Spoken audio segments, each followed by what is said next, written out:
Diabetics are often told to eat 6 small meals a day to keep their blood sugar stable. But if you follow that advice, your condition might be stalling because your internal machinery is completely exhausted. Think of your pancreas as an insulin factory. In a routine where you eat breakfast at 8 a.m. and have your final snack at 10 p.m., the factory doors never close.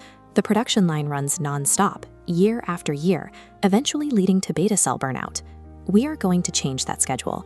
Today, I will show you how giving this factory exactly 16 hours of total rest every single day allows your body to enter a biological self-cleaning mode. This routine is not about deprivation. When you remove incoming food for a set period, the body shifts its metabolic resources away from processing new fuel and into a state of strategic internal repair. To begin this protocol, you need to establish a clear tracking system.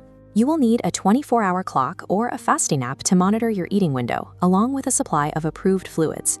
During your fasting hours, your intake is limited to non-caloric fluids. You can have plain water, a black coffee, or plain green tea. Because this method changes how your body manages sugar, you must consult your doctor before starting. They will need to supervise any necessary adjustments to your insulin or blood sugar-lowering medications. Once you have medical clearance and your tracking tools in place, you are ready to transition your body from constant digestion into maintenance mode. Step 1 is eliminating the snacking habit. Every time you ingest calories, even a handful of nuts, your body initiates a sequence of hormonal responses to manage the incoming energy. As shown in this schematic, the pancreas reacts to food by triggering an insulin alarm. This forces the factory to manufacture and release waves of insulin to process even a tiny amount of sugar or protein. Years of constant snacking lead to a physical consequence: beta cell burnout. The cells turn red and shrink as the overlapping alarm waves jam the production system, making the factory less efficient over time. To stop this cycle, you must eliminate all between-meal snacking. This allows the alarm system to switch off, letting the overworked zones fade into a peaceful resting state. True cellular maintenance cannot occur if the insulin factory is constantly forced to remain open.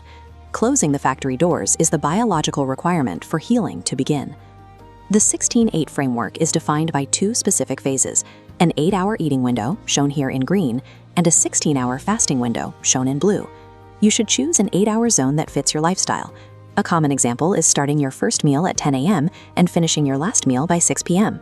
Morning hunger is often the first hurdle. Using plain water and black coffee during these early hours helps manage your appetite without providing the calories that trigger an insulin response. The most common failure point occurs when people add milk, cream, or artificial sweeteners to their morning coffee. These additions contain enough nutritional data to signal the digestive system. Even small amounts of milk reactivate the insulin factory, ending the period of rest immediately. Maintaining the 0-calorie rule during these 16 hours is what allows the body to complete its shift from digestion to internal maintenance. As you reach the 14-hour mark of your fast, your body nears the end of its immediate energy stores from your previous meal. This triggers autophagy, a biological self-cleaning cycle. The cell actively recycles its own debris, transforming from a sludge-filled state into a vibrant, functioning entity. During this cycle, cells identify and burn internal trash for energy, such as broken mitochondria and old damaged proteins that have accumulated over time. Because the cells have not been exposed to insulin for over 14 hours, they begin to develop a higher sensitivity to it.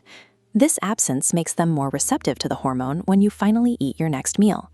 Reaching this 14 to 16-hour threshold provides the biological stimulus needed to clear cellular waste and begin improving insulin sensitivity at a microscopic level.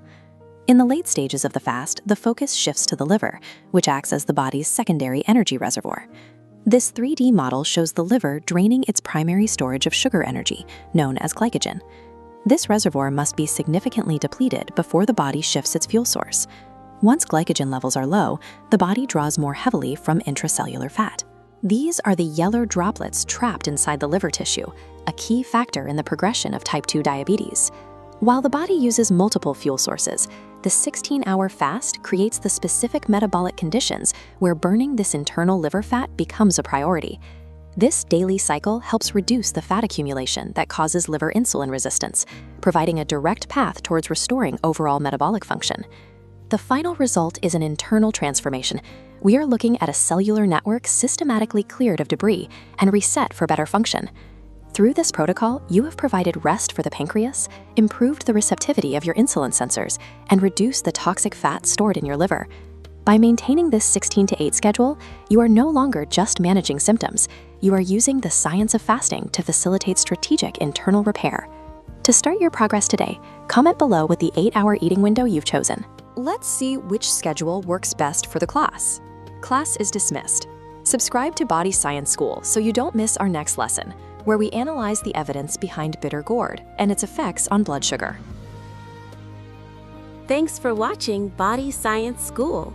Please like, share, and subscribe the channel for more.